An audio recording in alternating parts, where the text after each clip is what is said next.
بسم اللہ الرحمن الرحیم۔ السلام علیکم۔ میرا نام ڈاکٹر مہرین جبار ہے۔ ایک دن میں اپنے آفس میں بیٹھی ہوئی تھی کہ مجھے باہر کسی شور کی آواز سنائی دی۔ میں نے باہر کلینک میں آ کر دیکھا تو ایک لڑکی جس نے اپنے چہرے پر نقاب ڈال رکھا تھا میری اسسٹنٹ سے لڑ رہی تھی۔ اسے کہہ رہی تھی کہ مجھے ڈاکٹر صاحبہ سے ملنا ہے۔ میں نے اپنی اسسٹنٹ کو کہا کہ اسے 2 منٹ کے لیے میرے آفس میں بھیج دو۔ لڑکی اچھی خاصی معقول گھرانے سے لگتی تھی، کافی پڑھی لکھی معلوم ہوتی تھی۔ بولیے بی بی، کیا بات ہے؟ میں نے بظاہر سختی سے کہا تو کہنے لگی، ڈاکٹر صاحبہ مجھے غلط مت سمجھیے گا، میں جانتی ہوں کہ اس طرح کسی کے کلینک میں آنا نہیں چاہیے، مگر مجھ پر یقین کیجیے میں بہت ضرورت مند ہوں، بلکہ یوں کہیے کہ میں بے گھر ہوں، بے سہارا ہوں، مجھے آپ کی کلینک میں نوکری کی ضرورت ہے۔ لڑکی نے کہا تو میں سوچ میں پڑ گئی، میں آپ کو ایسے کیسے نوکری دے دوں؟ یہ ایک حساس شعبہ ہے، یہاں پر ہزاروں خواتین مریضاں آتی ہیں، ان کی دیکھ بھال ذمہ داری میری ہے۔ آپ اپنے بارے میں تعارف کروائیں، پھر دیکھا جائے گا۔ تھوڑی دیر خاموشی کے بعد کہنے لگی، آپ مجھے 2 دن رکھ کر تو دیکھیے، اگر آپ کو کوئی مایوسی ہو تو نکال دیجیے گا۔ دیکھیے بی بی، میں اس طرح آپ کو یہاں ملازمت نہیں دے سکتی، بہتر ہوگا آپ کہیں اور ملازمت تلاش کریں۔ میرے کہنے پر اس کے چہرے پر کئی رنگ آئے اور گزر گئے، وہ بہت مایوس لگ رہی تھی۔ ایک لمحے کو مجھے اس پر ترس آ گیا۔ اچھا چلو ایک کام کرو، میں نے نرس کو بلا کر کہا کہ اسے ایک نرس کے اسسٹنٹ کے طور پر یہاں نوکری دے دو، میرا شکریہ ادا کرتے نہ تھکتی۔ تب میں نے اسے کہا کہ تم سے مجھ سے 1 مہینے کی ایڈوانس تنخواہ بھی لے لو اور کلینک کے ساتھ بنے کوارٹر میں رہنا شروع کر دو۔ لڑکی اسی بات پر بہت خوش تھی کہ اسے یہاں نوکری مل گئی ہے۔ اگلے 2 دن میں کئی حیرت انگیز واقعات ہوئے۔ مجھے میری نرس نے بتایا کہ آنے والی نئی لڑکی شازیہ کافی ذہین ہے، اسے سبھی دوائیوں کے نام یاد ہیں اور وہ مریضوں کا خاص خیال بھی رکھتی ہے۔ اس بات نے مجھے کافی حیران کیا۔ مجھے شازیہ پر یقین آ گیا کہ وہ واقعی پڑھی لکھی ہے، لیکن حالات کے ماری ہے۔ اس کی صلاحیتوں سے متاثر ہو کر میں نے اسے اپنے آفس میں بلایا۔ وہ بدستور نقاب کیے ہوئے تھی اور اس کی آنکھیں جھکی ہوئی تھی۔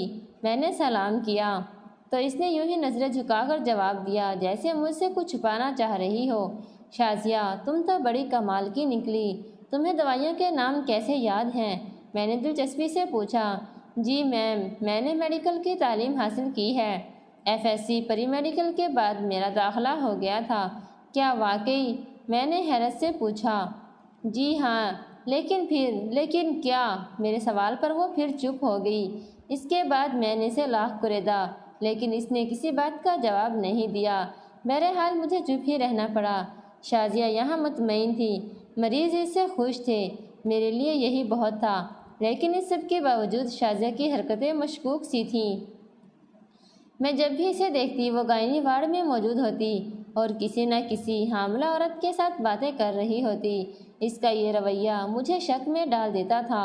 پھر اس کے چہرے پر موجود نقاب بھی ایک سوالیہ نشان بن کر رہ گیا تھا کہ آخر وہ ہر وقت اپنا چہرہ ڈھانپے کیوں رکھتی ہے، حالانکہ جس وارڈ میں وہ مقام کرتی تھی وہاں پر مرد ملازمین کا آنا جانا سختی سے منع تھا۔ ایسے میں گائنی وارڈ کے اندر شازیہ کا چہرے پر نقاب کرنا میری سمجھ سے باہر تھا۔ میں نے کئی بار اسے اشاروں میں نقاب ہٹانے کی بات کی تو اس نے برا منا لیا، کہنے لگی کہ آپ مجھ پر شک کرتی ہیں، حالانکہ ایسی کوئی بات نہیں تھی۔ لیکن شازیہ کا رویہ اب ایسا ہی تھا کہ اس پر شک کیے بنا چارہ ہی نہیں تھا، لیکن پھر بھی میں چپ رہی کہ کہیں اسے برا نہ لگ جائے۔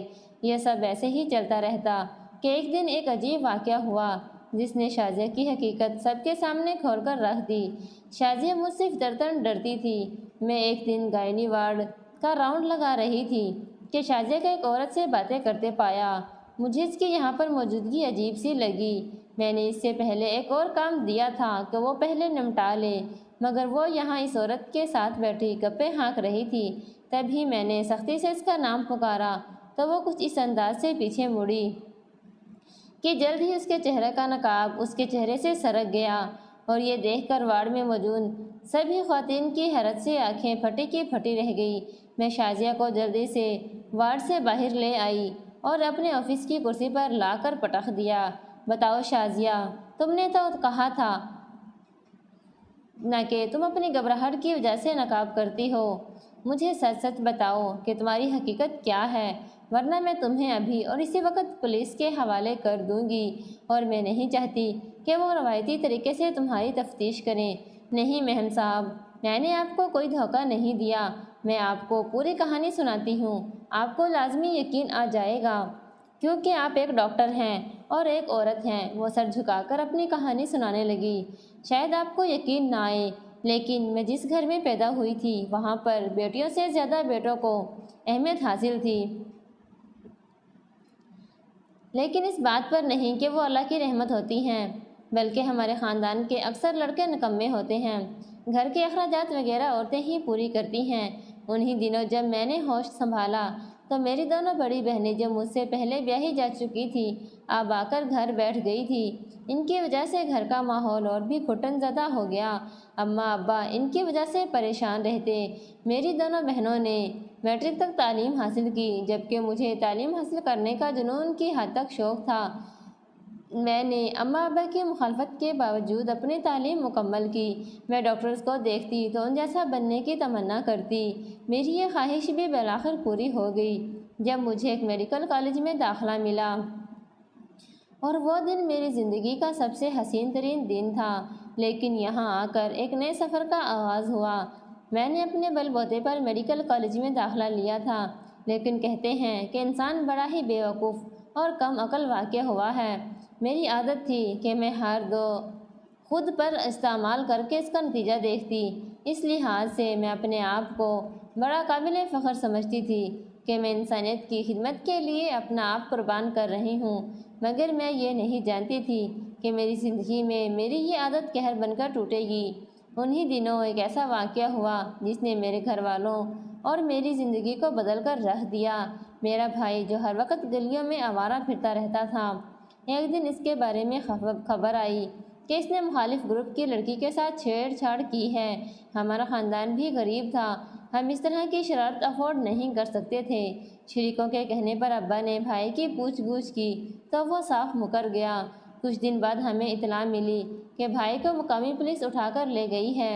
ابا تھانے پہنچے تو پتہ چلا میرے بھائی نے مخالف گروپ کی لڑکی کی عزت پر حملہ کیا ہے، اور اب سچ نہ جانے کیا تھا۔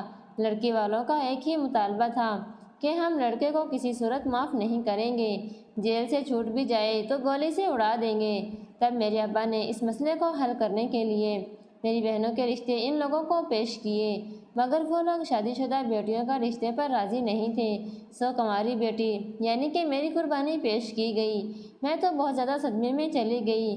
میں اپنی پڑھائی چھوڑنا نہیں چاہتی تھی، لیکن اگر میں ایسا نہ کرتی تو میرے بھائی کی جان چلی جاتی۔ اس طرح مجھے بھائی کے لیے قربانی کا بکرا بننا پڑا اور اپنی پڑھائی کو چھوڑ کر شادی کی قربانی دینا پڑی۔ میری پڑھائی چھوٹی تو مجھے بہت افسوس ہوا، لیکن میں نے چند کتابیں گھر میں رکھ لی تھیں جن سے میں مسلسل دوائیوں کے بارے میں سیکھتی رہتی۔ کہتے ہیں کہ نیم حکیم خطرہ جان ہوتا ہے۔ کچھ ہی دن گزرے تھے کہ میری ساس نے شور مچانا شروع کر دیا، مجھے ابھی تک اولاد کیوں نہیں ہوئی؟ اولاد عورت کے بس میں تھوڑی ہوتی ہے۔ میں اپنی ساس کو سمجھاتی تو وہ مجھ پر برس پڑتی، کان کھول کر سن لے، تو ویسے بھی شریکوں کی ہے، تجھے گھر بٹھا کر مجھے کوئی سکون نہیں ملے گا۔ تم لوگوں نے میری بیٹی کی زندگی برباد کی ہے، تمہارے بھائی نے میری بیٹی کو اور ہمارے خاندان کو منہ دکھانے کے لائق نہیں چھوڑا۔ شکر کرو کہ ہم تمہیں بیاہ کر لے آئے، ورنہ نہ جانے تمہارا کیا ہوتا۔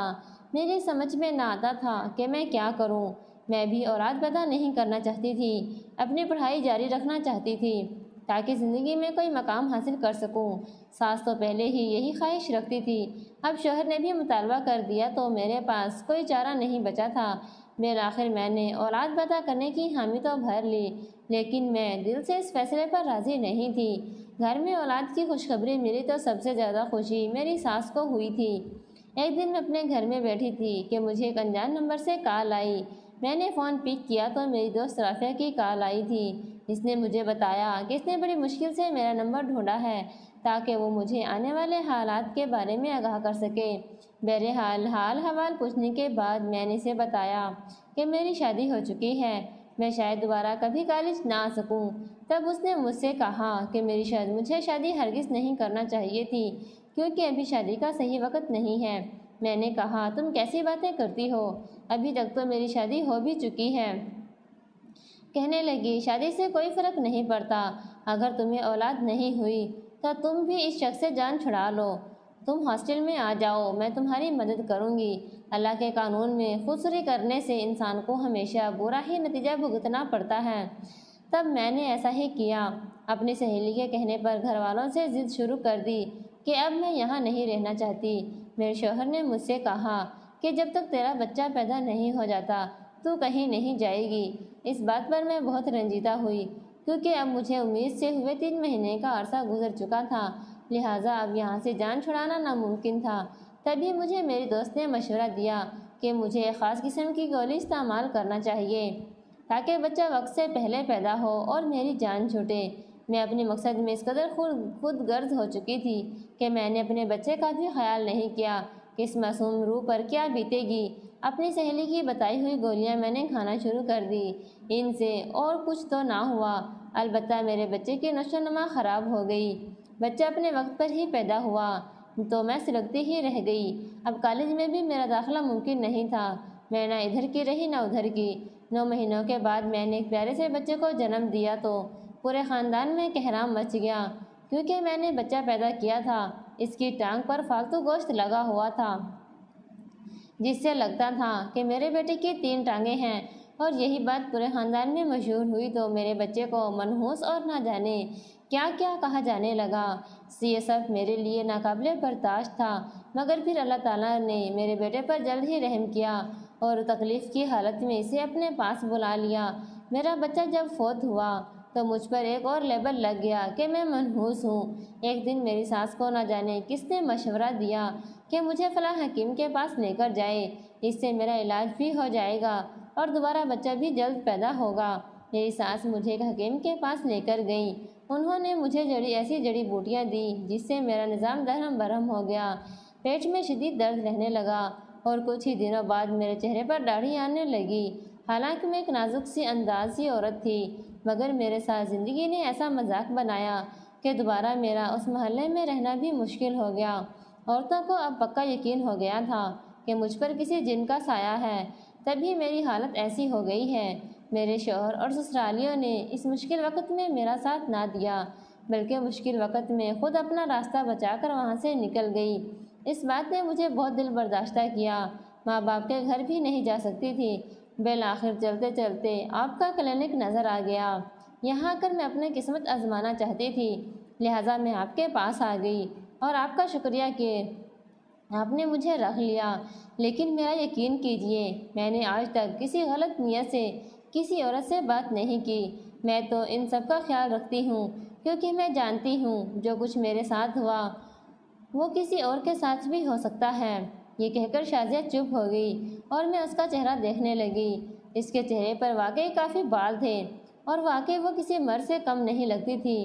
مجھے اس پر بہت ترس آیا۔ میں جانتی تھی کہ وہ جلد ہی سیکھ جائے گی کیونکہ اس سے پہلے بھی وہ میڈیکل کی تعلیم حاصل کر چکی تھی۔ میں نے اس کا علاج بھی کروایا، 6 مہینے کے مسلسل علاج سے وہ ٹھیک ہو گئی۔ میں نے اسے میڈیکل کالج میں دوبارہ داخلہ بھی دلوایا۔ شازیہ کی زندگی اب بدل گئی ہے، وہ میرے ہاسپٹل میں ایک نرس نہیں بلکہ ڈاکٹر کی حیثیت سے کام کرتی ہے۔ سچ ہے، جن کی لگن سچی ہو انہیں اپنی منزل مل ہی جاتی ہے۔